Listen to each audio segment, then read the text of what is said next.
ତମକୁ ଖବର ମୋ ସାଙ୍ଗ ରାହୁଲକୁ ତମେ ମାରିଛ। ରାହୁଲ ଛାଇ ଚାଲିଯିବା ଆଗରୁ ମତେ ମୋ ପୁଅକୁ ମାରି ଦେଇ ଯାଇଛ। କାହିଁକି ଆସ? ଚାଲି ଯାଆନ୍ତୁ, ଚାଲିଯାଅ। ତମ ବିନା ତୁଳସୀ କେତେ କଷ୍ଟରେ ବଞ୍ଚିଛି ସେ କଥା ତମେ ବୁଝିପାରିବନି।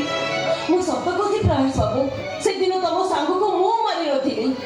ସେଦିନ ସେ କାଳ ରାତିର ମୋ ଦେହରେ କଳଙ୍କ ବୋଳି ଦେଇ ମତେ ଗୋଟେ ଅପରାଧୀରେ ସଜେଇ ଦେଇଛି। ପ୍ରୟାସ ବାବୁ, ମୁଁ ଯାହା କହୁଛି ସତ କହୁଛି।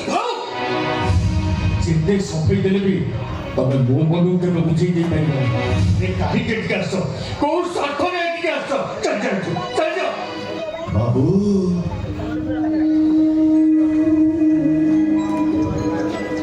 ମୁଁ ତ ଗୋଟେ ଅଧାପାଠୁଆ ମଣିଷଟେ ବାବୁ।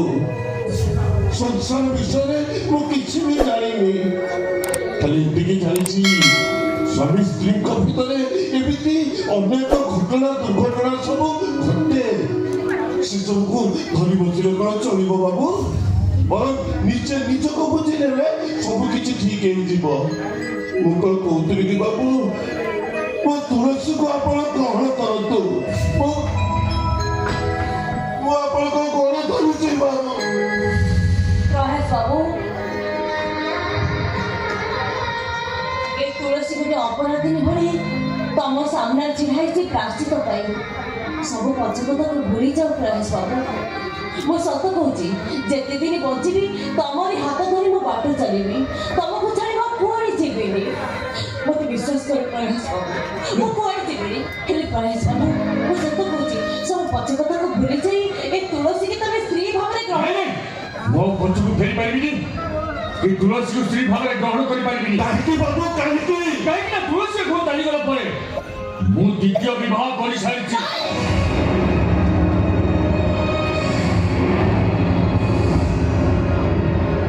ବାବୁ ତମେ ବିଶେଷରେ ଏ ତୁଳସୀ ତାକୁ ଠକି ଦେଲ ନା ବାବୁ? ଠକି ଦେଲ ନା ତାକୁ? କେତେ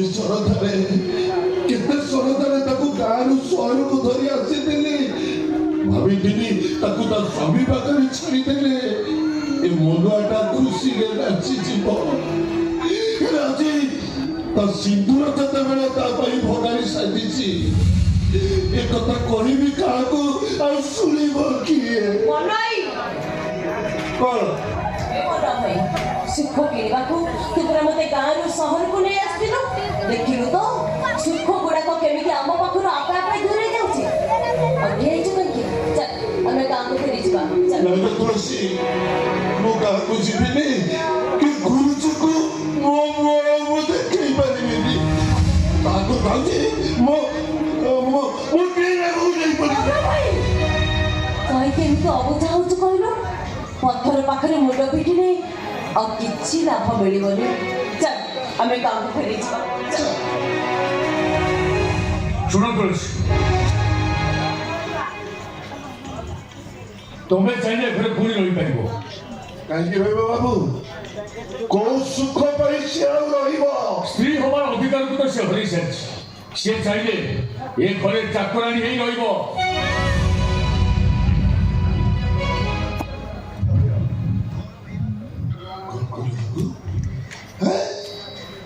କଣ କହିଲ? ରାଜନୀତି ହବାର ସପନ ଦେଖେଇ ମୋ ତୁଳସୀ ତାକୁ ଚାକରାଣୀ ସଜେଇ ଦେବାକୁ ବସିଥିଲା ବାବୁ। ବସିଗଲେ ମୋ ତୁଳସୀଟା ଭିକ ମାଗି ଚଳିବ ପଛେ, ହେଲେ ସେ କେବେ ବି ଚାକରାଣୀ ହେଇପାରିବନି। କେବେ ଚାକରାଣୀ ହେଇପାରିବନି ସେ। ମନା ଭାଇ, କଥାରେ ପୁରା ଅଛି, ଭାସି ଯାଉଥିବା ପିମ୍ପୁଡ଼ିଟି ପାଇଁ କୁଟାକ୍ଷଟି ଆସରା। ତୁ କହିଲୁ ଆଉ କେତେ ଦିନ ମୋ ବାପାଙ୍କ ଉପରେ ବୋଝ ହୋଇ ରହିବି? ମନା ଭାଇ, ତୁ ଗାଁକୁ ଫେରିଯା। ମୁଁ ଏଇଠି ରହିବି, ଚାକରାଣୀ ରହିବି। ମୁଁ ସିନା ମୋ ପ୍ରୟାସକୁ ଟିକେ ଛୁଇଁ ପାରିବିନି, ହେଲେ ମୁଁ ତ ତାକୁ ଟିକେ ଆଖି ପରେ ଦେଖି ପାରିବି।